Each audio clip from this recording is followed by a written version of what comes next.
Oke, eee, yang pertama ya, terkait dengan, block parity. Jadi kemarin kita sudah sempat menyinggung ya, bagaimana mekanisme, kita memberikan proteksi terhadap informasi yang kita punya atau binary-binary yang kita punya. Kita mendeteksi apabila ada error ya, apa tandanya, apabila ada binary yang berubah, apa cirinya, begitu. Nah, block parity, intinya dia masih menggunakan perhitungan basic dari parity itu sendiri. Jadi kalau ada yang ingat di pekan yang lalu, ada beberapa metode ya, bagaimana cara menghitung, parity. Dan apa namanya, yang kedua ya, kita akan menggunakan apa yang membedakan di sini nanti akan coba ditunjukkan, kita akan menggunakan baris dan kolom sekaligus, keduanya ya, baris dan kolom, tujuannya untuk mengoreksi kesalahan atau mendeteksi error dan hanya mampu mengoreksi kesalahan 1 bit dan mampu mendeteksi, kesalahan lebih dari 1 bit. Dia hanya bisa koreksi 1 tapi deteksi bisa banyak. Nah, kalau kita sudah bicara efisiensi, ini nanti tergantung ukuran baris dan kolomnya. Tentu semakin banyak barisnya, semakin besar kolomnya gitu, maka ya akan semakin banyak dibutuhkan bit parity. Ya, akan semakin banyak dibutuhkan bit parity. Nah, ini mungkin contoh bit parity. Jadi misalkan ya, ada binary, baris pertama 1101. Kemudian di XOR ya, yang di XOR adalah 1 XOR 1. Ya, 1 XOR 1 0 ya. 0 XOR 1 XOR 1 0. 0 XOR 1 yang kita ambil cuma binary 1 ya. Ya, 0 XOR 1 jawabannya adalah 1 ya. Nah, kemudian ini begitupun baris berikutnya. Baris berikutnya juga sama. 1 XOR 1, kemudian XOR 1. Hasilnya kan 1 ya. 1 1 0 1 0 1 jadi 1. Kemudian 1 1 0 0 jadi 1. 0 ke 1 0 XOR dengan 1 jadi 1. Begitupun ini 1 XOR 1 jawabannya 0. Jadi yang kita hanya perhatikan itu hanya binary 1. Itu dari sisi baris. Nah, begitupun dari sisi kolom. 1 XOR 1 XOR 1. 1, ya kan? 1 XOR 1 0. 1 XOR 1 0. 1 XOR 1 XOR 1 XOR 1 nilainya 0. Nah, inilah contoh block parity ya. Jadi ada parity-nya di masing-masing baris dan masing-masing masing-masing baris dan masing-masing kolom. Nah, apabila error itu terjadi ya, blok ini kan diterima utuh nih. Yang ini diterima utuh. Ini kan diterima utuh oleh si penerima. Nah, dia akan menghitung untuk setiap baris dan setiap kolom. 1 XOR 1 XOR 1. Jawabannya 1, betul ya. Kemudian 1 XOR 1 jawabannya kan 0. 0. Tapi di sini ya, sesuai dengan bit parity yang kita kirim, itu harusnya kan 11101. Tapi ternyata di sini itu berisinya 1, padahal kalau dihitung baris yang di sini itu harusnya hasilnya 0. Nah, berarti something wrong gitu. Ada sesuatu yang salah di sini begitu. Nah, begitu dilakukan setiap baris, nah termasuk di setiap kolom yang sama. Nah, misalkan ini 0 XOR dengan 1 ya. Ya, 1 harusnya kan 1 ya, misalkan hasilnya seperti itu. Tapi udah terlanjur salah gitu. Ya kan? Udah terlanjur salah di situ. Nah, mau tidak mau ya, nah, nanti akan ketahuan, oh ternyata errornya itu di baris ini dan kolom ini atau di posisi yang 0 ini. Jadi itu contoh block parity. Nah, ada juga misalkan ya contoh block parity yang lain, dia itu terjadi kesalahannya di dua tempat sekaligus ya. Jadi misalkan ini 1011, kalau misalkan di XOR 111 itu kan hasilnya 1. Ini jawaban betulnya nih. Ini kalau di XOR 1, di XOR dengan 1 harusnya kan 0. Nah, tapi di sini 1 sesuai dengan bit parity yang dikirim. Nah, berarti something wrong kan? Ada salah di situ. Nah, di baris yang kedua juga sama. Baris yang kedua maksud saya yang di sini nih. 1 di XOR dengan 1, ini sesuai yang diterima, itu harusnya kan 0, tapi bit parity-nya kan 1. Nah, berarti ada yang salah nih di sini. Ya kan? Ada identifikasi kesalahannya di sini. Nah, begitupun yang di bawah sini. Ini kan cuma 1, harusnya kan di sini 1.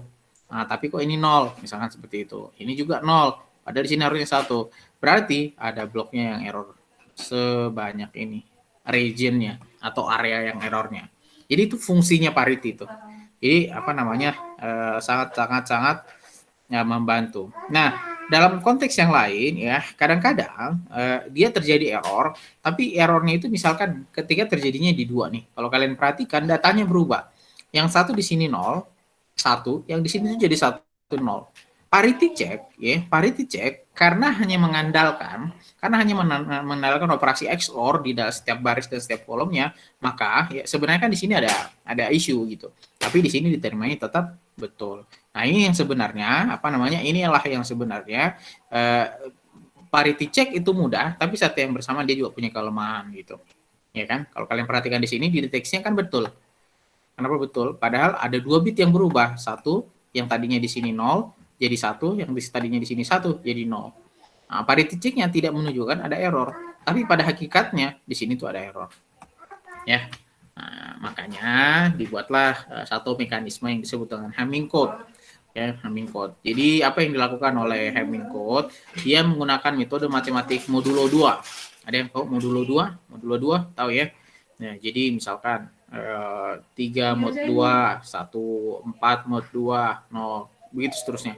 Itu modulo 2. Langkah-langkah atau step-step yang dilakukan oleh Hamming code, ya, sistem yang dia buat kayak gini. Kita sisipkan bit parity-nya itu hanya pada posisi bit 2 pangkat n. Jadi kita hanya sisipkan, misalkan ada sederetan binary, ya, ada sederetan binary, nanti kita sisip itu parity check-nya di 1, kedua, keempat, ke-8 dan seterusnya. Sehingga kalau tadi data itu hanya berisi D1, D2, D3, D4, itu semuanya digeser. Ya, digesernya dengan apa? Posisi pertama dan posisi kedua akan disisipi binary parity P1, P2, kemudian posisi binary yang keempat akan disisipi lagi, termasuk posisi yang ke-8 akan disisipi lagi, termasuk nanti sampai di 16, 32, begitu seterusnya. Ya. Jadi tadi binary-nya urutannya sekian sekian sekian 0 1 dan seterusnya. Nah, disisipinya dengan apa? Parity check pada posisi berdasarkan 2 pangkat n ini. Sehingga deretan bitnya berubah gitu. Jadi kan ada penyisipan tuh, ya. Nah, kemudian nanti akan dilakukan parity check atau checking dengan memperhatikan letak bit-bit yang diperiksa. Jadi hanya akan fokus kepada bit-bit yang diperiksa. Oke, sisanya itu akan di-skip. Oke, sisanya itu akan di-skip. Contoh, misalkan di P1 nanti akan di-checking yang di sini, di sini, di sini, di sini, di sini, begitu seterusnya. Jadi yang akan di-checking hanya posisi-posisi yang ada tanda checklistnya ini. Gitu, posisi 1, kemudian binary 3, binary 5 ya. 1 kan yang minus 1 tuh. Kemudian 7, 9, 11 dan 13. Kalau di P2 berarti 2, 3 ya, 6 sama 7 begitu seterusnya. Ya. Nah, setelah itu baru akan dilakukan XOR. XOR-nya ke yang mana? Ke semua bit yang posisinya sudah ditandai tadi.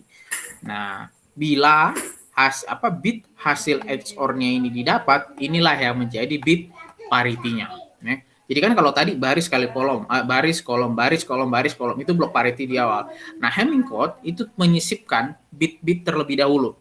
Jadi ada sisipan dulu ke dalam baris message yang kita punya, kemudian kita hanya fokus cek di beberapa titik saja, tapi tetap akan ada operasi XOR. Hasil operasi XOR-nya itulah yang jadi bit parity-nya.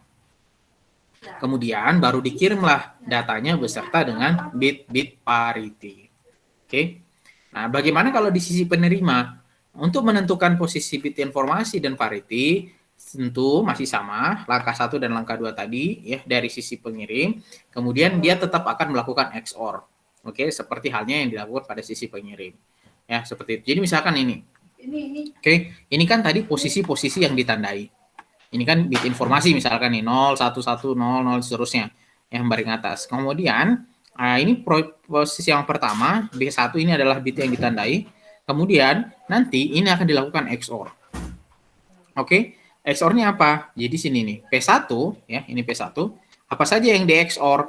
0, XOR 1, XOR 0, XOR 1, XOR 0, XOR 1, XOR 1. Maaf. Nah, jawabannya adalah 0. Ya. Jadi kalau tadi kita hanya parity di awal kita hanya cek binary 1, kalau ini dia tidak peduli mau isinya 1, mau isinya 0, tergantung posisinya. Kalau di posisinya itu adalah posisi yang di checklist ya, maka semua akan di XOR di situ. Jadi kan XOR 01 1, 1 ke 0 1, 1 ke 1 0, 0 ke 0 1, 1 ke 1 1 ke 1 1 ke 1 0 ya 0 ke 1. Wah, ini kayaknya salah nih kayaknya nih. Harusnya 1 ya. Jadi kita ulang ya. Misalkan 0 ke 1 harusnya 1. 1 ke 0 hasilnya 1. 1 ke 1 hasilnya 0. 0 ke 0 hasilnya 1 ya. 1 ke 1 hasilnya 0. 0 ke 1 hasilnya 1. Salah ini kayaknya. Nih, harusnya bukan 0. Nih. Kemudian di P yang kedua, nih, ini harusnya 1 nih. Kemudian di P yang kedua, ya, P yang kedua yang ditandain itu adalah 2, 3, 6, 7, 10, 11. Sama, kita harus XOR juga. Oke, yang di XOR berarti 1 dengan, Ya, yang di XOR berarti 1 dengan 1, 0. Kemudian, ini 0 ya. Tandain dulu. Kemudian 0 dengan 1, 1. Kemudian 1 dengan 1, 0. Oke. 0 dengan 1, 1. 1 dengan 0, 1. Ini betul. Ya, betul. Yang di atas keliru itu. Oke. Terus yang ketiga. Yang dicek adalah P3, 2, 3, 4. Ini jadi 1001. Ya. Kemudian di XOR dengan D8 sama D9. Oke. Nah, berarti 1 XOR 0, 1 XOR 0, 1 XOR 0, XOR 0, 1. 1 XOR 1, 0. 0 XOR 1, 0. 0 XOR 1, 1. 1 XOR 1, 0. Ini betul. Nah, ya. Nah, begitupun yang di sini. 1 XOR 1, XOR 0, 1. 1 XOR 1, 0. Kemudian 1 XOR 1, 0. 1 XOR 0, 1. Ya, 1 XOR 0. 1 XOR 0, 1. Oke, betul ya. Seperti itu. Nah, hasil XOR jika dilihat dari mulai urutan pertama dan keempat adalah 0101. Keliru ya. Yang betul adalah 101. 1101.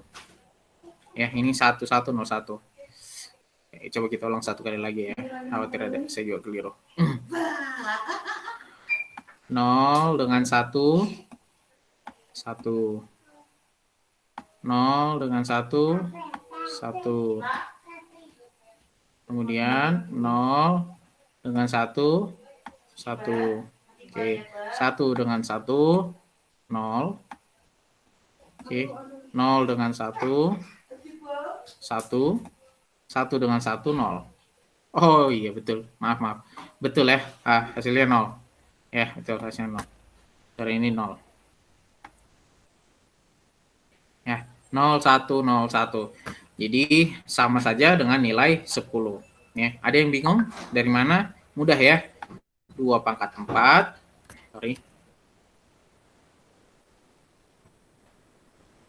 2 pangkat 4. Ya, tambah 2 pangkat 0, 2 pangkat 1. 2 pangkat 3. Ini 2 pangkat 2. 2 pangkat 1, 2 pangkat 0. Kita jumlahkan hanya yang di sini saja. 2 pangkat 1, 2. 2 pangkat 3, 8. 8 tambah 2, 10. Ya, makanya nilainya 10. Artinya, ada yang salah yaitu bit ke 10.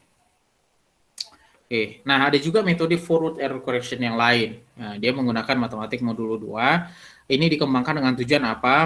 Mendapatkan kemampuan koreksi bit yang semakin banyak Kemudian ini kan pasti tujuan kita ya. Jadi semakin banyak bit yang bisa kita koreksi itu kan semakin bagus daripada kalau ada yang ingat ya, kan ada dua mekanisme. Ada backward error correction, ada forward error correction. Kalau backward error correction ya itu repot karena harus dikirim ulang datanya. Kalau forward error correction ya enggak apa-apa lah, saya terima error nggak masalah. Nanti saya benerin gitu.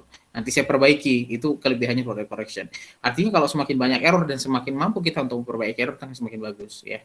Kemudian kita harus mengurangi jumlah bit parity yang dibutuhkan. Kenapa? Ya, size itu terbatas. Kalau kita semakin banyak bit parity dengan tujuan supaya semakin aman kita punya data, artinya kalau error akan mudah ketahuan.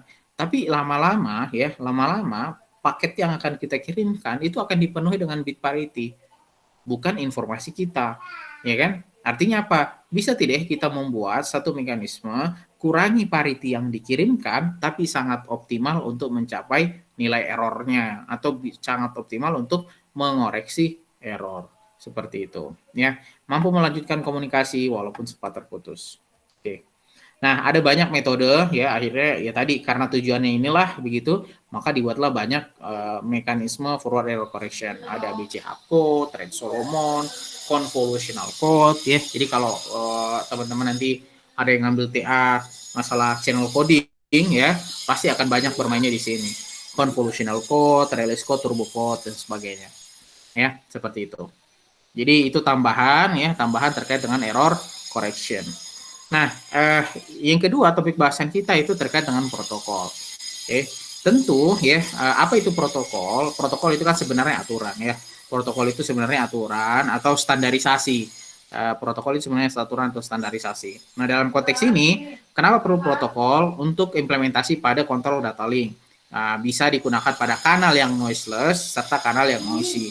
Jadi kanal itu terbagi menjadi dua, rekan-rekan sekalian ya. Ada yang dia sifatnya itu noiseless, jadi betul-betul tidak ada noise di dalam sana. Ada yang sifatnya itu berupa kanal noisy atau berupa real. Maksudnya real, ya kondisi kanal yang sesungguhnya kan seperti itu ya. Kondisi kanal sesungguhnya kan seperti itu. Artinya pasti akan ada noisy di sana, ya, karena terekspos di luar begitu. Nah, di antara banyak protokol-protokol itu untuk masing-masing kategori kanalnya itu ada di sini. Noiseless, ada yang disebut kalau yang dipakai protokol di noiseless channel ya, kalau misalnya kategori kanalnya itu kanal yang ideal, tidak ada noise di sana, itu ada simple, ada stop and wait. Kalau noisy, ada yang stop and wait ARQ, ada go back and ARQ, ada selective repeat. Ini sebenarnya kita sempat bahas di pekan yang lalu ya, selective repeat ya. Ini sempat kita bahas, dan yang terakhir adalah piggybacking. Piggybacking baru diperkenalkan saja. Nah, jadi kalau misalkan dia dibagi dalam bentuk diagram kurang lebih seperti inilah. Ini adalah noiseless channel-nya, yang ini adalah for noisy channel.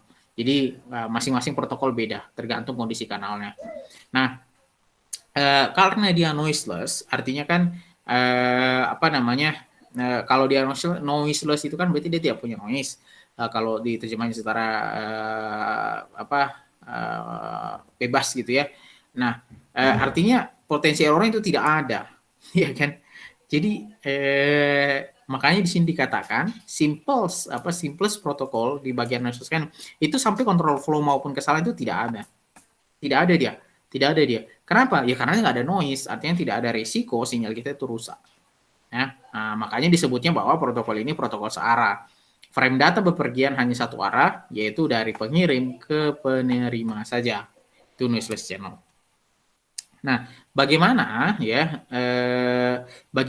desain dari sebuah simple protokol yang tanpa memiliki aliran kontrol atau flow control, termasuk error control. Nah, sederhananya ya seperti ini saja. Ketika pengirim itu mendapatkan data di level layer 3 atau di level network, dia hanya diteruskan ke data link, langsung diteruskan, dibentuk dia dalam satu frame, oke? Langsung dibentuk dalam satu frame, kemudian udah frame-nya langsung dikirim. Ya, frame-nya langsung dikirim. Jadi tidak ada aturan di mana dia harus mengontrol. Jadi kan yang mengontrol itu kan harusnya dia ada LLC ya, harusnya ada di LLC, tapi dia tidak memiliki layer itu. Itu kelebihan, Tapi itu kalau noiseless ya. Kemudian yang kedua, protokol yang lain yang dipakai di noiseless itu adalah stop and wait protocol. Nah, kalau stop and wait protocol berarti kita akan berhenti apabila selama waktu kita menunggu itu kita dapat konfirmasi. Nah, di sini katakan, misalkan pengirim mengirim 1 frame. Kemudian dia akan berhenti tuh. Berhenti dulu sampai pengirim itu menerima konfirmasi dari penerima. Artinya ada feedback. Oke, saya sudah terima nih kamu punya paket, baru saya kirim lagi gitu. Sederhananya seperti itu. Ya. Nah, kenapa ini dilakukan? Mencegah kewalahan dengan frame yang berakibat terbuangnya frame atau penolakan layanan. Jadi kan kalau misalkan ada potensi error, kita bisa mengirim kembali. Misalnya saya kirim 1, terus dapat notifikasi ini saya terima tapi error. Saya akan kirim lagi 1. Nah, tapi kalau kondisinya noiseless, artinya kan tidak ada yang mengganggu sebenarnya. Jadi ya saya kirim secepat apapun itu pasti akan diterima dengan pasti bisa diterima dengan kondisi bahwa resources penerimanya itu kuat. Ya, misalkan aliran data saya kencang gitu. Nah, harusnya itu bisa diterima kalau resource-nya besar. Nah, karena tidak ada error di situ gitu. Jadi tidak akan ada proses pengiriman ulang karena diasumsikan kanalnya itu tuh tidak ada error sama sekali. Jadi kalau kita kirim data datanya itu menjadi berubah gitu atau error itu tidak akan terjadi, ya. Nah, jadi yang bermasalah di sini adalah ya tinggal pengirim terus-menerus saja gitu. Nah, cuman kan kita tidak mau hal itu dilakukan. Bisa jadi frame-nya itu terbuang atau lainnya kalau misalkan resources yang ada di penerima itu tidak sanggup untuk menampung data yang kita kirim terus-menerus. Nah, jadi diaturlah atau protokolnya ini mengatur itu gitu. Nah, disebutnya stop and wait protocol. Ya, seperti itu. Nah, berarti kan kita butuh satu parameter yang harus kita terima sebagai pengirim untuk mengidentifikasikan bahwa penerima itu sudah mendapatkan data yang kita kirim. Nah, itulah fungsi ACK. Jadi kita menunggu ACK dulu. ACK kita terima, baru kita kirim lagi berikutnya. Ya. Nah, sedangkan kalau kondisinya noisy nih, ya. Kalau kondisinya noisy gitu, berarti kan ada asumsi bahwa data yang kita kirim itu bisa saja terjadi error, ya, terjadi error. Nah, ada protokol yang pertama disebutnya stop and wait IRQ, automatic repeat request. Itu kapan? Nah, alurnya kurang lebih seperti ini. Pengirim menyimpan salinan frame yang terakhir yang dikirim. Jadi misalkan saya kirim paket A. saya kirim, tapi saya simpan dulu itu A. Oke, kalau saya dapat konfirmasi A sudah diterima, oke, maka di sini dikatakan frame selanjutnya tidak dapat dikirim hingga ACK diterima. Misalkan tadi saya simpan A, kemudian saya kirim A tersebut sampai saya sampai saya belum mendapatkan ACK, saya tidak akan kirim paket B. Oke, seperti itu. Nah, kalau misalkan saya menerima ACK bahwa paket A saya sudah diterima, baru saya kirim paket B. Begitu seterusnya. Kalau misalkan error, ya saya berarti misalkan saya menerimanya NACK, non acknowledge gitu. Berarti yang harus saya kirimkan paket A lagi gitu. Karena kan tadi paketnya diterima tapi error. Nah, dapat konfirmasi bahwa error itu dapat NACK. Berarti saya harus kirim ulang gitu, ya. Nah, ini adalah stop and wait normal operation. Frame 0 dikirim, kemudian kita mendapatkan ACK, ya, artinya kita sudah penerima itu, receiver menerima data kita dengan baik, kemudian ya sudah saya kirim lagi data berikutnya frame ke 1, begitu seterusnya. Nah, identifikasinya itu di sini dikatakan bahwa frame akan diberi pergantian nomor 0 dan 1. Ini identifikasi pengirimannya. Makanya di sini ada 0, 1, 0, 1. Begitu seterusnya berurutan. Itu stop and wait normal operation. Nah, ketika terjadi kondisi error seperti yang saya jelaskan tadi, ya, misalkan seperti ini. Saya kirim ya frame, saya kasih nomor 0 atau paket A. Kemudian frame 0, kemudian diterima, saya dapat ACK. Maka saya akan kirim dong S1. Oke, paket kedua atau frame kedua atau frame 1. Tadi frame 0, sekarang frame 1. Ternyata error. Oke. Nah, error, tapi saya tidak menerima. Harusnya kan saya menerima NACK.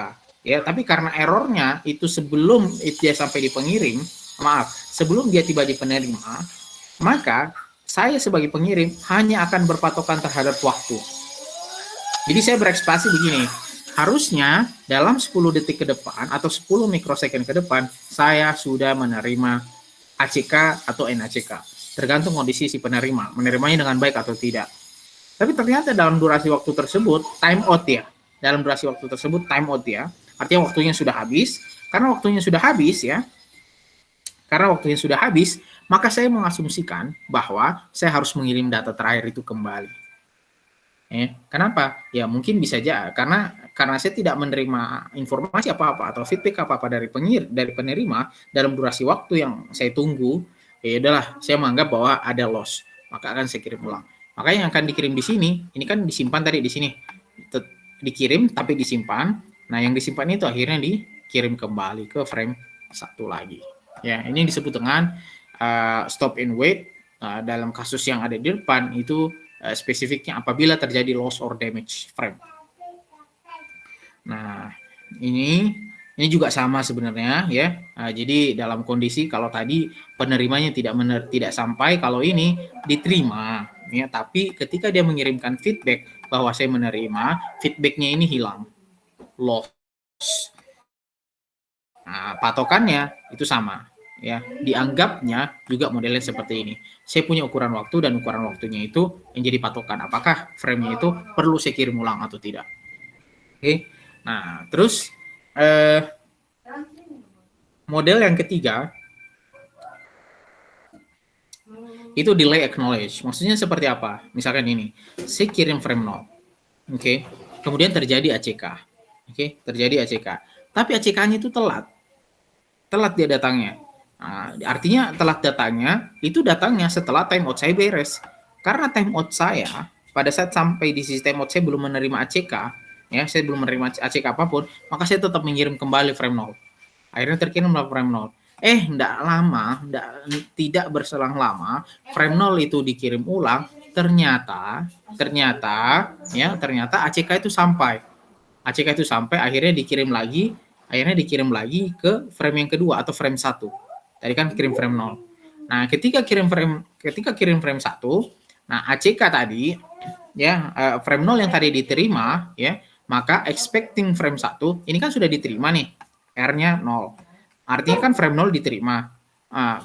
Kok yang datang ke saya sebagai penerima itu dapat lagi kok dapat lagi frame 0 lagi gitu.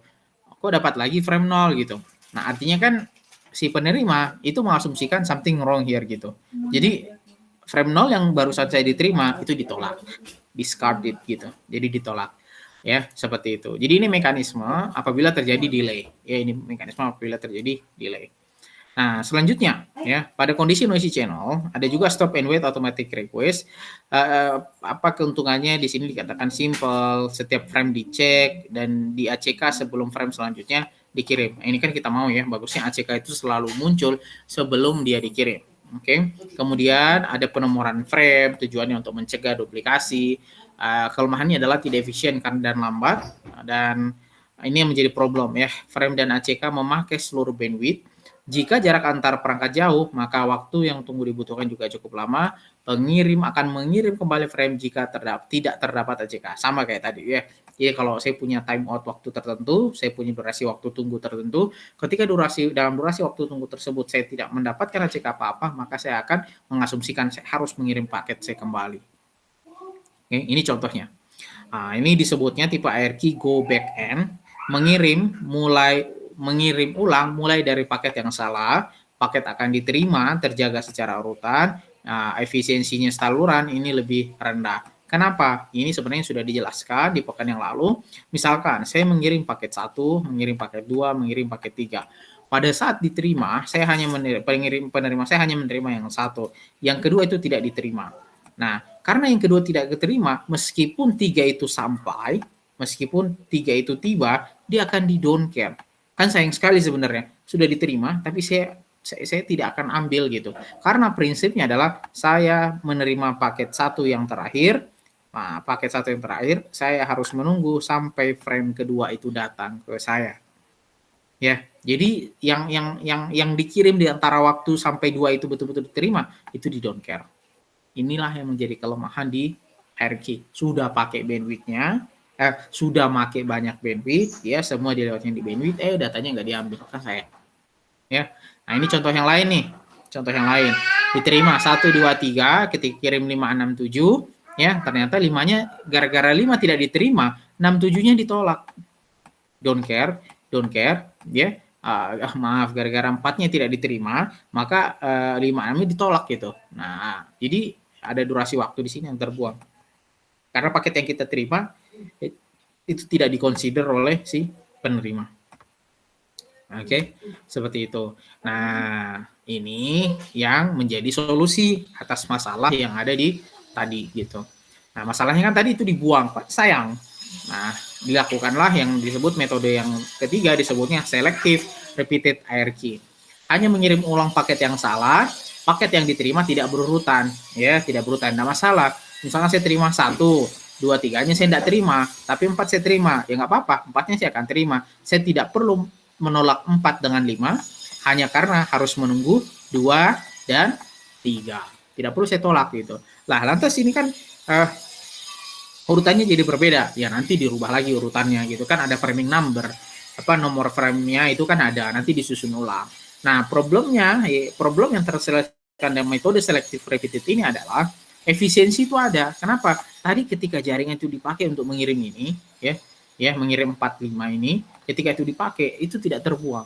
Berbeda sama yang tadi, gitu, gara-gara yang sebelumnya tidak diterima, maka yang datang berikutnya itu akan ditolak gitu. Kan sayang, padahal udah pakai padahal sudah menggunakan resources bandwidth.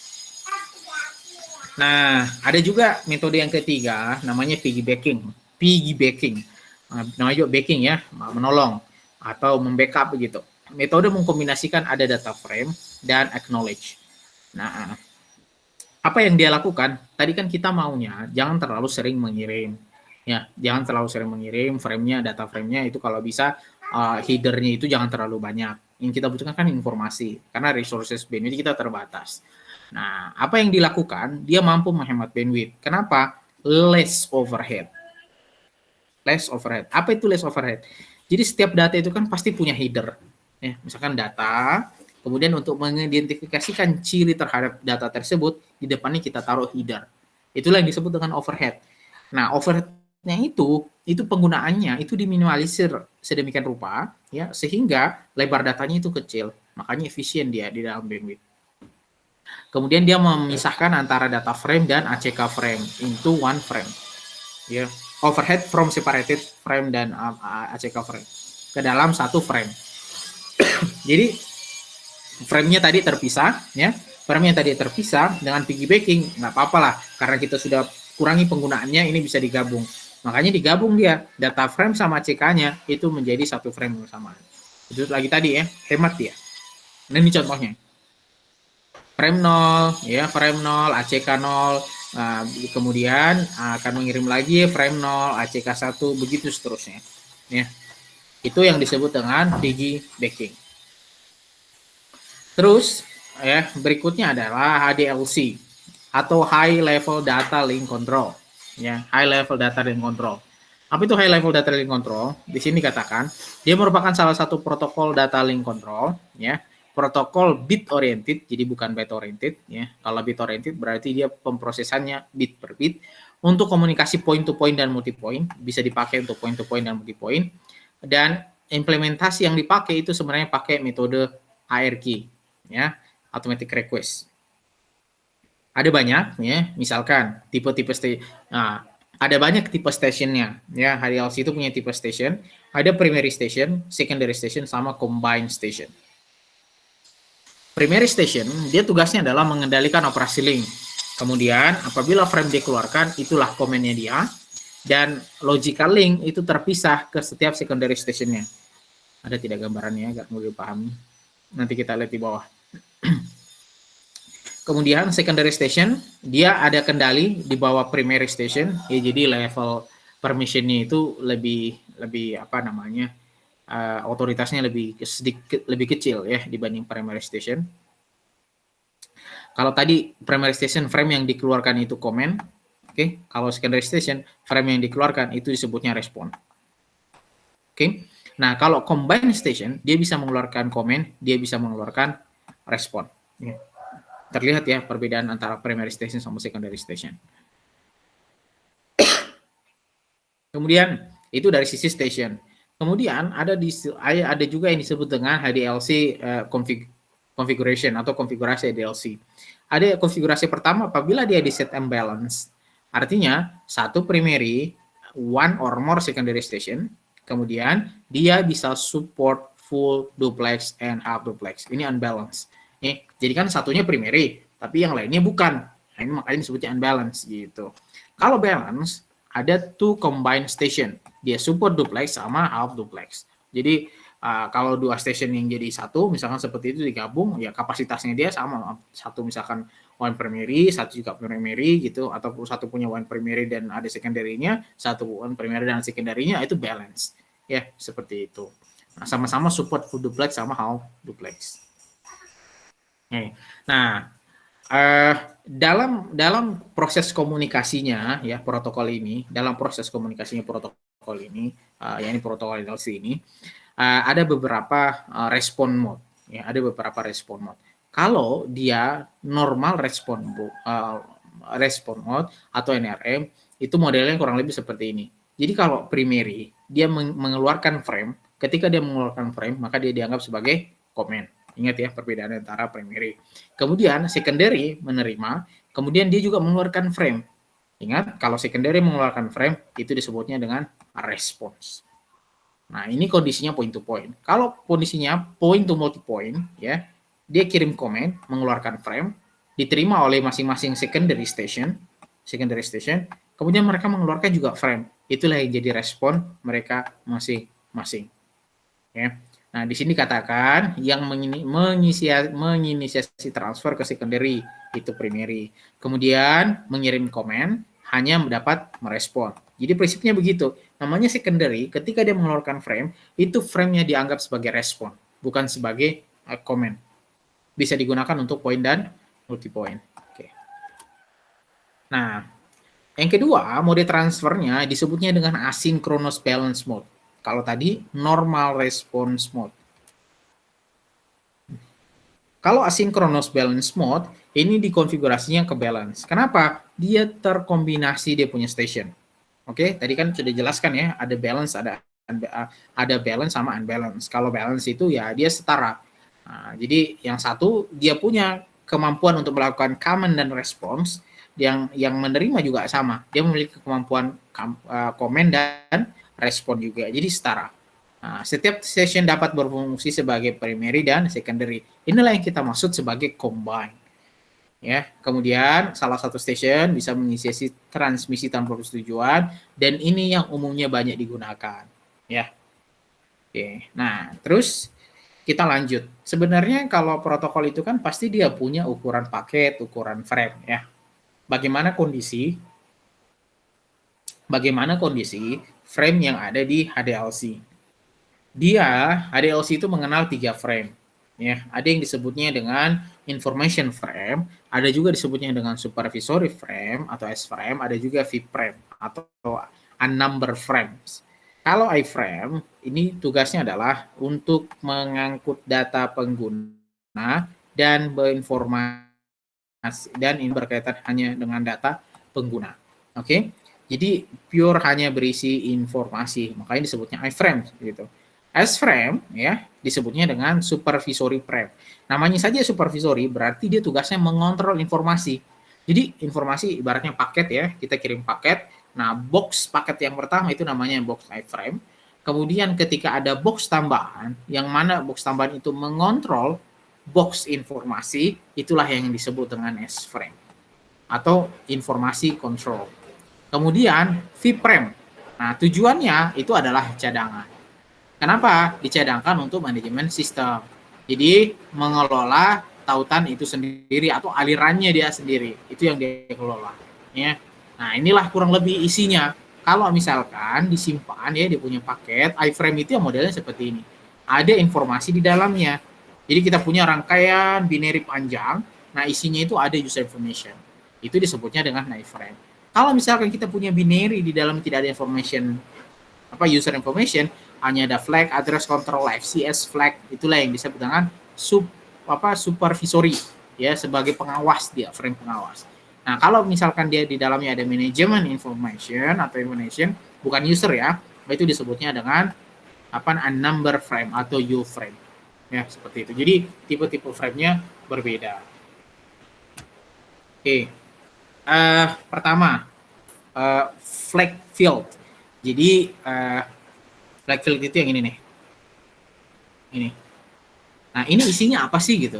Di dalam tabel ini struktur ini itu flag itu isinya apa sih gitu? Nah, jawabannya di sini. Ini isinya 0 1 1 1 1 0 gitu.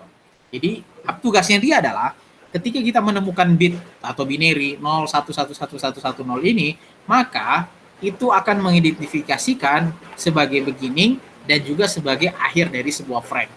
Jadi misalkan saya menerima paket, kemudian saya mendeteksi nih paket yang saya terima itu saya deteksi saya mendapat 011 di sini seperti yang tadi 011111110, kemudian di sini juga 011111100 misalkan seperti itu jadi penanda buat saya bahwa oh itu tuh awalnya frame dan itu tuh akhirnya frame seperti itu ya. Kemudian address, isinya address itu apa? Ini adalah address of the secondary station. Jadi kalau misalkan ini bicaranya HDLC ya. Kalau misalkan kita lihat di data link misalkan kita kirim pakai HTTP, nanti muncul tuh MAC address-nya apa dan sebagainya. Nah, pengalamatan itu kalau kita pakai HDLC frame itu adanya di situ.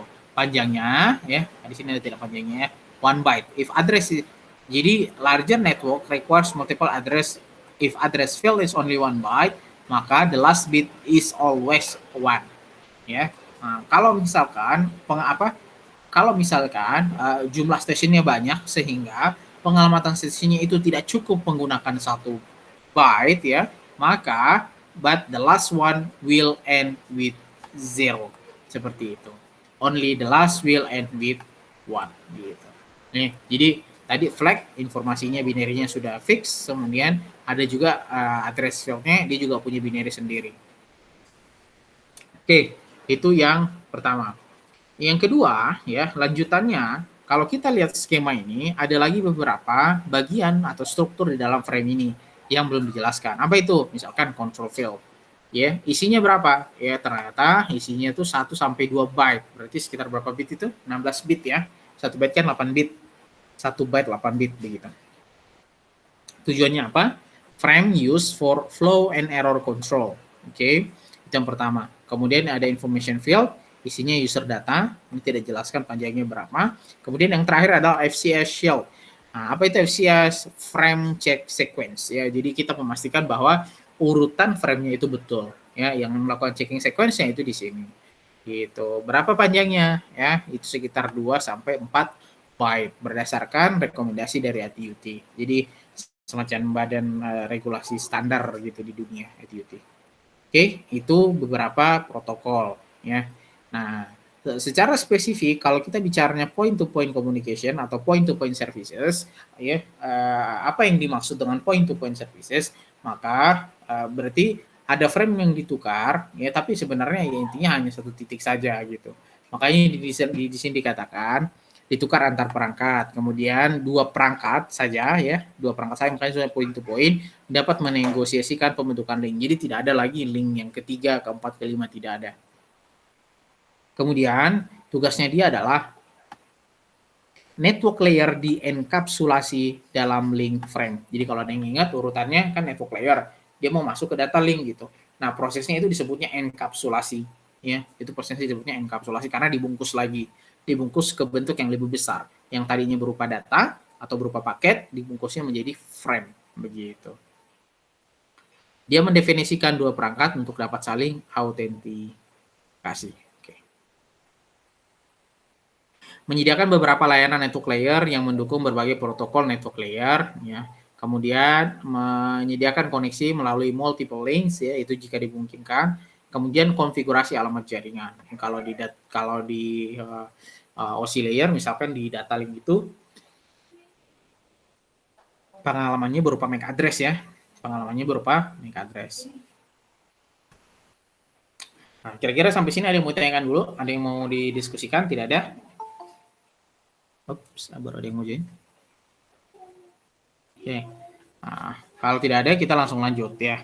Nah, jadi kalau misalkan tadi diturunkan ya, kalau frame-nya berupa PP, point to point, kurang lebih inilah panjangnya. Panjang data kita. Panjang data kita. Total berapa byte ini? 1, 2, 3 byte. Let's say misalkan ini 2, 5 byte. Kemudian ini misalkan 4, berarti 9, 10 byte. Nah, ini bisa berubah-ubah nih. ya. Data kita dan PD-nya bisa saja berubah, tapi prinsipnya satu frame minimal header-nya saja nih ya. Kalau kita perhatikan di sini, berarti header-nya saja, bukan informasi kita loh. Header-nya saja itu sudah makan 10 byte. Ya, itu sudah menghabiskan 10 byte. 10 byte itu kan lumayan ya, 80 bit. Nah, banyak sekali. Ya. Oh, ini tadi sudah ya, diawali dengan 0110, address-nya juga sudah, kontrolnya juga sudah. Oh iya, ini ada tambahan. This field is set to, ini ke dalam konteks mungkin PPP ya, atau point to point, itu dia value-nya 110000. Ini 1 byte ini, kondisinya 1 byte. Ya. Kemudian, ya tadi ini penjelasan saja. Ini pilotnya ya. Ini pilotnya information kita nih di dalam sini. Ini disebutnya pilotnya. Ini pilotnya kita nih. Tempat naruh informasi. Ini bisa berapa dia? Dia katakan itu bisa sampai 1000 maksimum ya 1500 byte. This can damage during negotiation. Oke. Tentu kita tidak mau, tapi hal itu bisa terjadi, apalagi panjang ya. Frame checking sequence-nya itu bisa 2 sampai 4 byte. Oke. Kemudian ada istilah namanya bit stuffing dan unstuffing. Apa itu? Bit stuffing adalah menambahkan satu ekstra di setiap kali 5 bit 1 berturut-turut. Kemudian diikuti dengan binary 0. Jadi misalkan seperti ini ya. 0, 0, 0, 1, 1, 1, 1, 1, seperti itu. Kemudian kita mendapati ada 5 kali yang berurutan. 1, 2, 3, 4, 5 nih. Oke, ada 5 yang berurutan. Nah, ketika kita mendapati 5 binary 1 berurutan, maka kita tambahkan binary 0 di antaranya. Seperti itu. Kemudian saya mendapati lagi 1, 2, 3, 4, 5. Ya sudah, saya harus tambahkan lagi binary 0 di antaranya. Oke, ini namanya bit stuffing, ya, menempatkan bit. Seperti itu. Jadi ekstra, akhirnya apa? Konsekuensi dengan panjang yang awalnya seperti ini, sekarang kita mendapatkan extra 2 bits.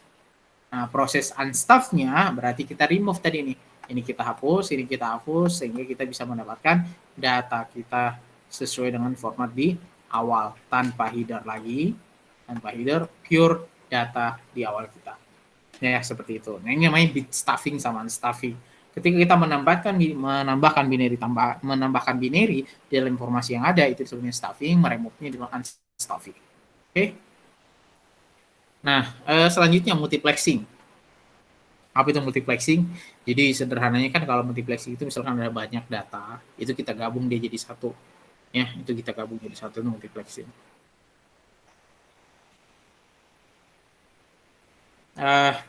Menggunakan protokol lain untuk membangun link, termasuk mengidentifikasi pihak-pihak yang terlibat dan membawa data untuk player. Ada 3 protokol yang dipakai di sini, bisa LCP, APS, sama MCP. Ya, ada yang disebut dengan link control protocol, dual authentication protocol, sama network control protocol. Apa itu? Ya. Nah, kalau link control protocol, dia tugasnya ini membangun, memelihara, mengonfigurasi, mengakhiri. Ini seperti session. Ya. Nah, bagaimana kita menandai bahwa LCP itu ada di dalam frame kita? Di sini dikatakan dia muncul di bagian payload ya dengan hex CO21. Jadi di antara payload kita yang panjang itu ada informasi di dalamnya. Itu ukurannya hex-nya C021. Itu ukurannya. Ya. Jadi ini kita konversi. Jadi kalau ini muncul C021 hex-nya, berarti di dalamnya itu membawa LCP. Ya, di dalam frame tersebut membawa paket LCP. Oke, jadi menandakan cirinya lah ibaratnya. Jadi kalau satu kontainer besar ada banyak box di dalamnya. Nah, box yang berisi LCP itu kita tandainya dengan identitasnya ini. Dia memiliki hex C021. Ya, seperti itu. Nah, inilah dia nih.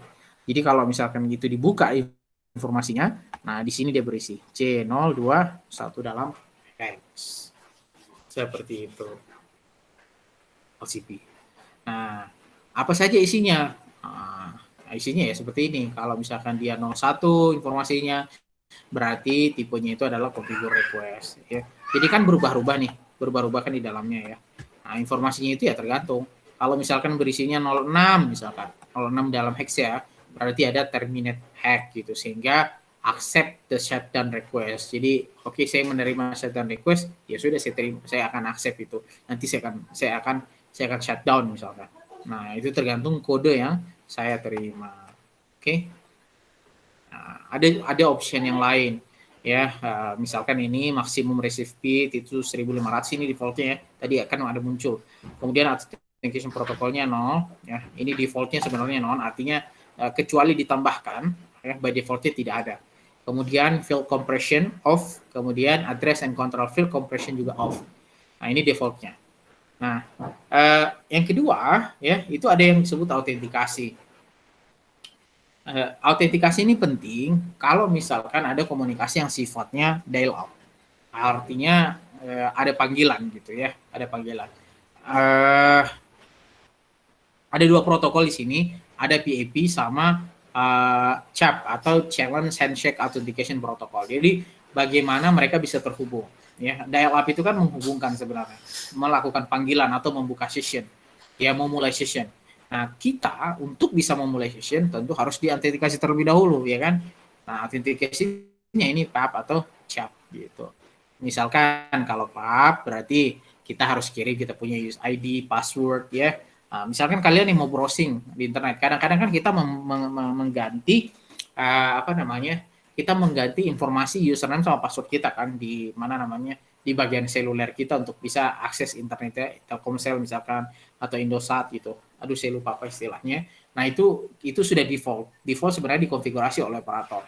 Tapi kalau tidak default dikonfigurasi operator, kita harus memasukkan. Nah itu masuknya PAP gitu. Jadi kita harus kirim ID sama password seperti itu. Nanti dia dienkapsulasi. Kalau pengiriman datanya, paket PAP-nya dienkapsulasi masuk ke dalam frame seperti itu. Ya, ada 3 yang muncul nih. Yang pertama ini ya, point to point physical. Misalkan saya kirim username sama password ya. Saya punya username sama password request. Kalau misalkan saya diterima, ya ada 2 kemungkinan ya, ada accept atau reject. Ya, kalau misalkan diterima, maka saya akan mendapatkan paket feedback ya, namanya authenticate ACK. Kalau saya di reject, nanti authenticate NAK. Seperti itu. Saya balas pesan.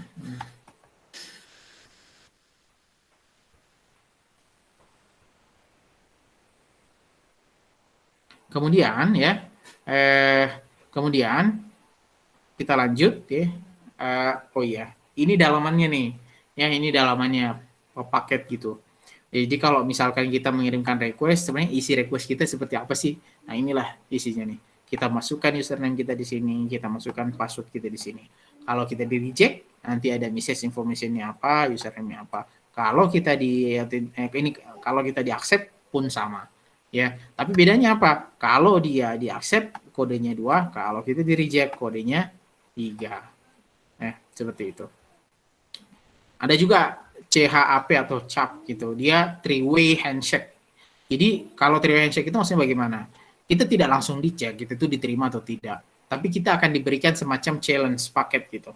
Ya, tugasnya apa? Ya, jadi pengguna menerapkan fungsi yang telah ditentukan sebelumnya. Dia akan menggunakan nilai challenge dan password dan menciptakan hasil.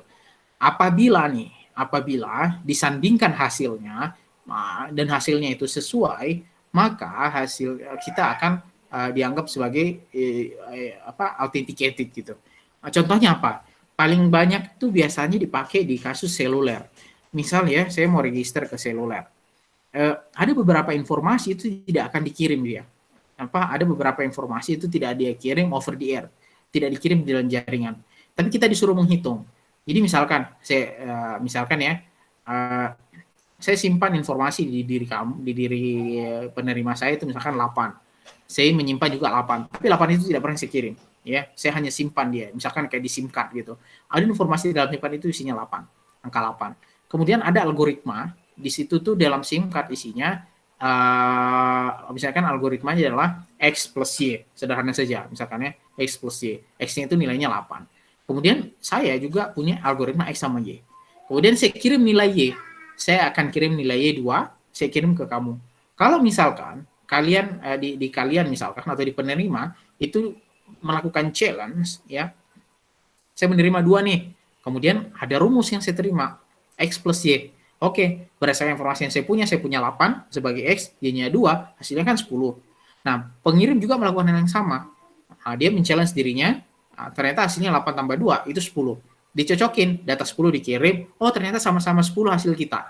Karena sama-sama hasil 10, sama-sama 10 hasil kita, berarti kita sama-sama sudah betul terautentikasi gitu. Saya akan kasih grant permission untuk kamu bisa authenticate gitu. Nah, itu yang disebut dengan challenge, ya, itu disebut dengan challenge. Jadi kita tidak akan mengirim username passwordnya atau apapun informasi yang lain, tidak, tapi kita akan kirim challenge. Kalau informasi yang ada di kamu itu sama dengan hasilnya dengan apa yang ada di saya, berarti kamu bisa terautentikasi. Ya, itu prinsipnya. Oh, Cap. Nah, oh ini ternyata ada skemanya nih. Misal sistem, dia akan kirim challenge paket terlebih dahulu, ya, kirim challenge paketnya. Kemudian si user itu akan menghitung atau calculate di sini. Kemudian dia akan respon paketnya, respon dan name-nya, kemudian dikirim lagi ke sistem. Nah, kalau misalkan dikomparasikan, ya, misalkan user dengan yang ada di sistem itu ternyata sama, maka dia akan accepted. Kalau misalkan apa informasi yang dikirim kalau user itu sudah berbeda hasil hitungannya dengan yang ada di sistem, maka dia akan di reject. Seperti itu. Ya. Nah, kira-kira seperti apa modelnya? Ya, modelnya seperti ini. Ketika mengirimkan challenge value-nya di sini. Ketika mengirimkan responnya di sini. Ketika mengirimkan feedback, apakah sukses atau failure autentikasinya, nanti yang membedakan adalah code-nya yang ada di sini. Seperti itu. Ya, metode yang ketiga disebutnya dengan NCP. Setelah link dibangun dan security sudah ditekan, koneksi network layer perlu dibuat. Ya, betul ya. Jadi kalau misalkan data link sudah terkoneksi, maka kita akan pindah ke upper layer. Kalau pindah ke upper layer, berarti kita bersiap-siap masuk ke network layer ketiga.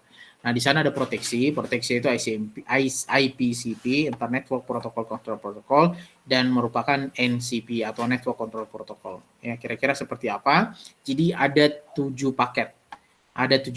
Ya, masing-masing kodenya 01, 2, 3 sampai 7, masing-masing punya fungsi. Configure request kah, ACK kah, NAK, reject request, ACK dan seterusnya. Nah, ini informasi paketnya. Ya, jadi kalau tadi informasinya juga punya masing-masing kode, ini juga punya masing-masing kode.